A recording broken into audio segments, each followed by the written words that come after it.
Hello again. I was hoping today we could talk a little bit about, a little bit about album art. Um, Welcome to the 70s Basement. So I was thinking we could talk briefly about Gestalt artwork and late 60s.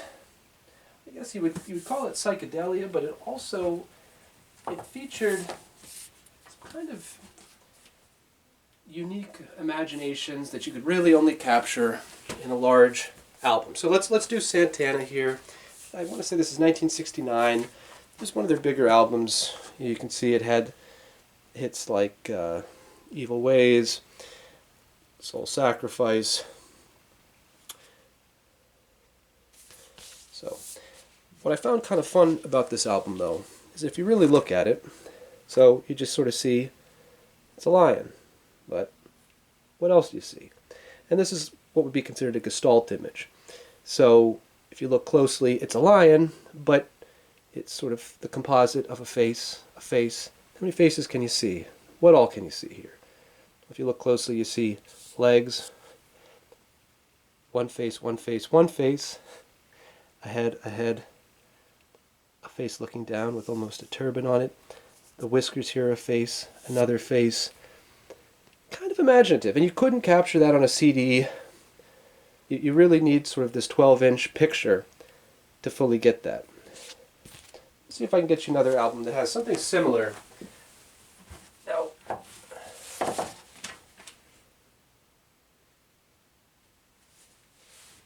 so we'll pull out right here. Let's do a Moody Blues. They had a couple similar effects for their albums.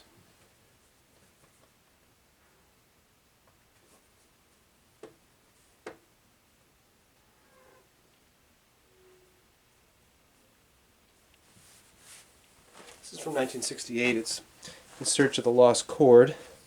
It was a follow-up to their sort of surprise hit of Days of Future Past. But this one here, at first it's just sort of a tree, but you look closer and of course there's a head, faint but arms coming out. There's sort of this inchoate, fetal, human, and sort of the skull for death, sort of meditative. Can you believe they were on acid at this time? Well, it's hard to believe, right? But you see sort of the faces ascending, and it has sort of a tree, sun effect. I think the album...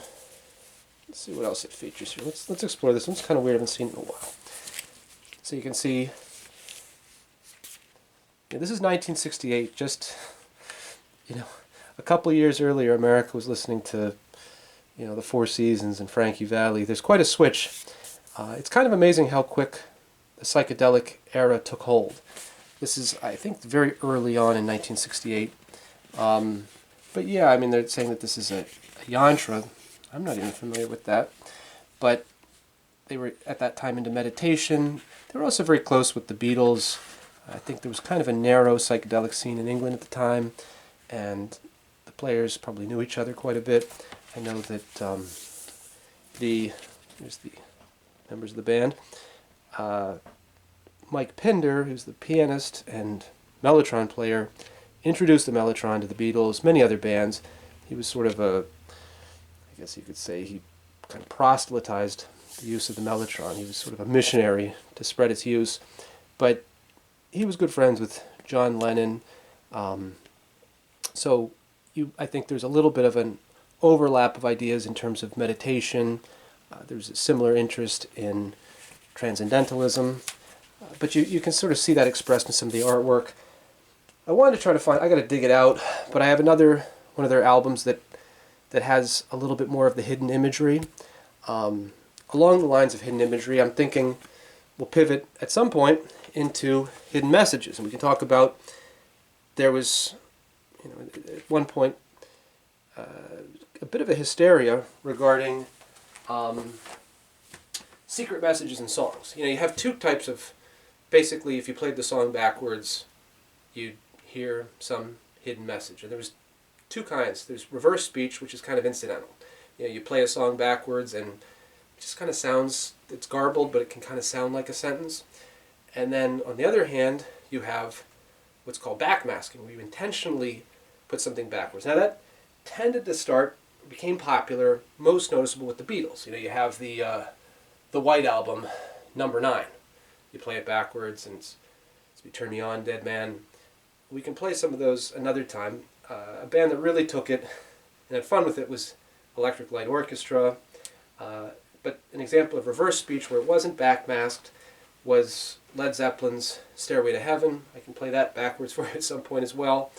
That was much later, though. The incidence of reverse speech having some kind of sinister messaging came later as part of a hysteria. And we can talk a little bit about the psychology of it, too, where, you know, people are subject to persuasion. And, you know, if I tell you that this garbled message sounds like this, you'll be able to parse out those words. But if I tell you it sounds like that, you'll parse out those words. So people, yeah, there doesn't seem to be a lot of validity behind these accusations. But we can explore that too. But for now, signing off from the 70s basement.